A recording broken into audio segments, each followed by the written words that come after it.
The subject matter that you hear on these right-wing programs is beyond ludicrous. For example, the whole gun issue.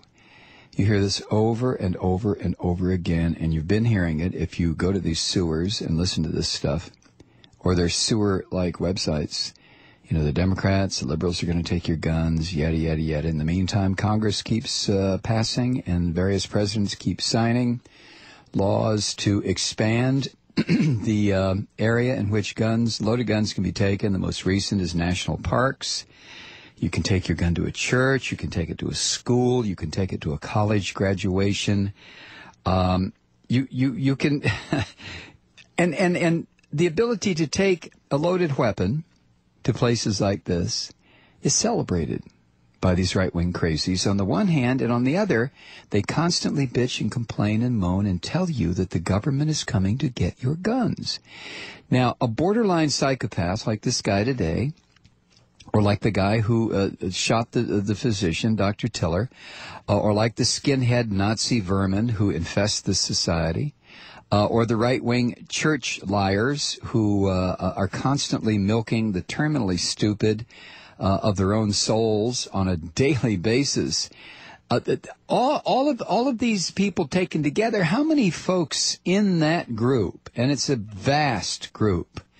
You know, Limbaugh claims millions of listeners a week. How many of those people are right on the line? And all it takes is a little nudge by Glenn Beck or Neil Bortz or Rush Limbaugh to push them over the edge, where all of a sudden that little coil inside their brain snaps and you can't put it back, and they pick up a gun and go after their particular target, be it a Muslim, a Jew, a gay person, a retarded child, a developmentally challenged child, a woman seeking an abortion, a divorced woman.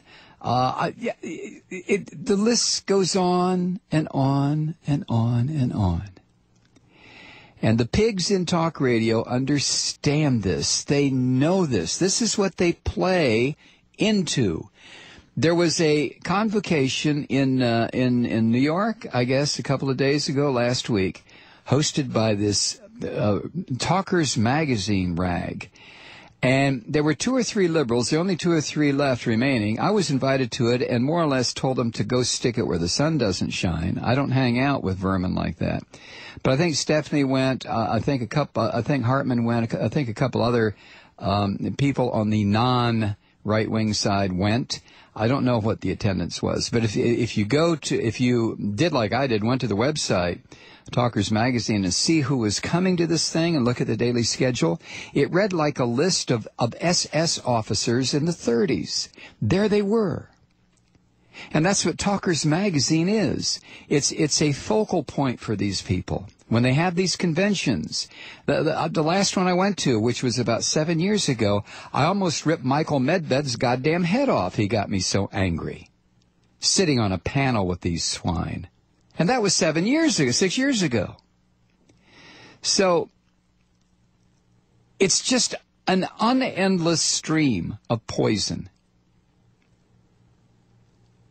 that right-wing talk radio, conservative talk radio, so-called, a Republican, whatever you want to call it, a steady stream of poison. And it's gotten worse and worse and worse. The names being called the President of the United States is, that's okay. But putting into the heads of crazy people that he's a Muslim who took his oath on the Quran, who is not an American citizen, on and on and on, stuff that will push a Limbaugh listener or a Glenn Beck crazy person or a Sean Hannity brain-dead fool right over the edge, or one of these people who listens to so-called Christian talk like Focus on the Family or some of these other vile, filthy sewers of lies and deceit, push them right over the edge. Well, today's the day I get my gun and go kill a doctor.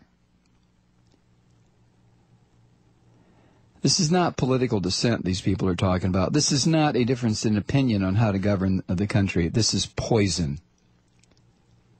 This is pure, unadulterated poison that is pumped daily without let up, coast to coast, border to border, into this country, into the unconscious minds of anyone who gets near AM radio. It never stops. It begins at 6 o'clock in the morning with attacks on transgendered children, and it goes until 9 o'clock at night with attacks on Muslims and Jews and gays and liberals and progressives and people seeking an abortion, on and on and on, without let up. And my question is, how much longer can this society handle this injection, this 18-hour-a-day injection of poison into this country before we finally die?